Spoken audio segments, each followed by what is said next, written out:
I'm going to call this Vitamin K Part 4 because it answers some of the questions that came up for discussion as part of the previous posts. I am going to keep comments off on that post purely because there was abuse, threats, and there was a lot of misinformation coming up from a particular community. And this is a particular community that has done it to many other healthcare professionals over the years. And actually, the bullying from that community, not only to myself, but also to other people, was unacceptable. And what was a huge shame is there were lots of questions that were actually really relevant and very valid.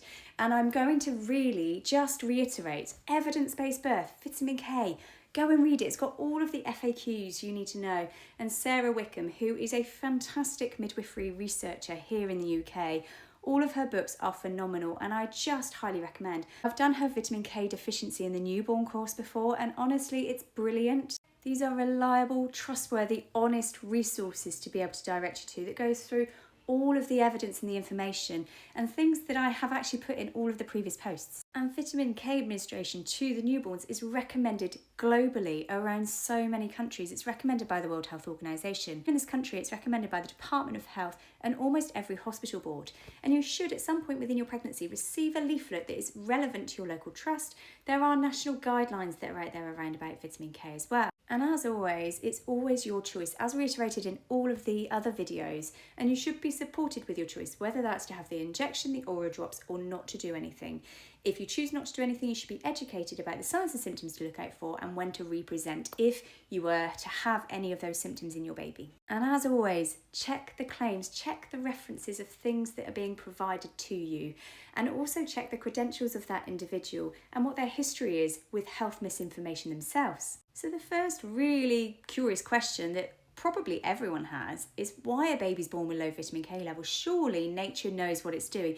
Surely nature is helping us in some way, shape or form, and there must be a reason why behind it. So the first reason why babies are born with low vitamin K levels is because there's not a huge amount of vitamin K transferred from the placenta into the baby, either during pregnancy or during birth. And whilst I absolutely love optimal cord clamping, I love waiting for white, it has so many other benefits.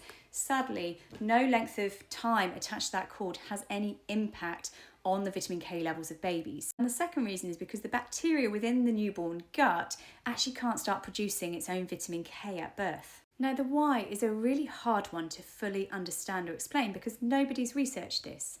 When the people who found that vitamin K was a reason behind bleeding in newborns, what they were looking for was a cure and a treatment or a way to prevent it.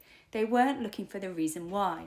We've got to think about what research was like in sort of the late 1800s, 1900s, and when the randomised control trials started coming out about the 1950s and 60s for vitamin K. Again, they were looking at the how do we stop this, how do we prevent this, how do we reduce mortality.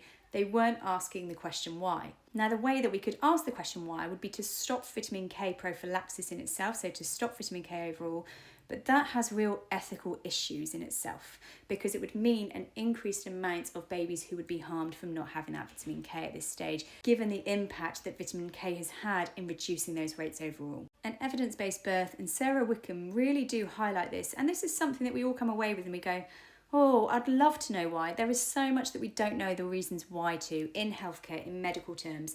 And sometimes we do eventually find out. So one of the hypotheses is that there's a genetic link why some babies are more susceptible than others. We don't know. There hasn't been the research into that yet. There's also the hypothesis of survival of the fittest, for example, is that we don't need every baby to survive in life to be able to continue the populations that we do. And the other theory is there something within pregnancy where babies don't need as much vitamin K? Does it help with the survival of the baby growing inside, which is why there is less vitamin K going through that placenta, the cord, and into the baby? We don't know. We probably won't know unless there's some research and some specific research grants that look specifically into the reasons why vitamin K is lower. And the next point is the risks are so low, so I'm not going to give my baby vitamin K.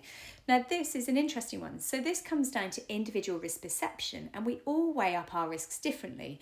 You could have a 1 in 30 chance of having something, for example, but actually go, well, that means 29 times I'm not going to have it, so I'm not going to choose it. It's all about what is more of a risk or a benefit to you. It's like doing your own individual risk assessment within your head. For some people, the 1 in 2,000 chance of having vitamin K deficiency bleeding if you're exclusively breastfeeding is such a low chance that they don't want to give vitamin K to their baby. And that's okay because it's making up and weighing up your own choices. For somebody else, they'll go, well, that is still low. However, the risks of giving vitamin K far lower than what it would be if my baby had a bleed on the brain. And one of the difficulties with this is we don't know which babies are more likely to bleed than others, and that's one of the biggest challenges. Now, sadly, because we don't know the reason why, there's no genetic marker at this moment in time, there's no research into that. We don't know which babies will or won't have vitamin K deficiency bleeding.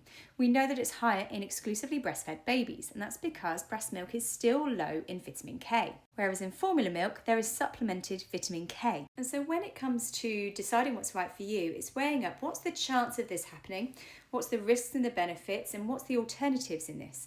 Benefits, risks, alternatives. What does your instinct say? What if you do nothing? Is there anything else that we can do? Now, the other difficulty with that is that sometimes there is next to no symptoms.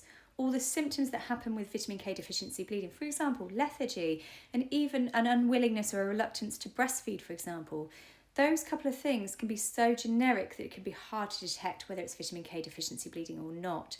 And so that often means that vitamin K deficiency bleeding ends up presenting late when it does happen, and that means that the treatment options are a lot less efficient and effective.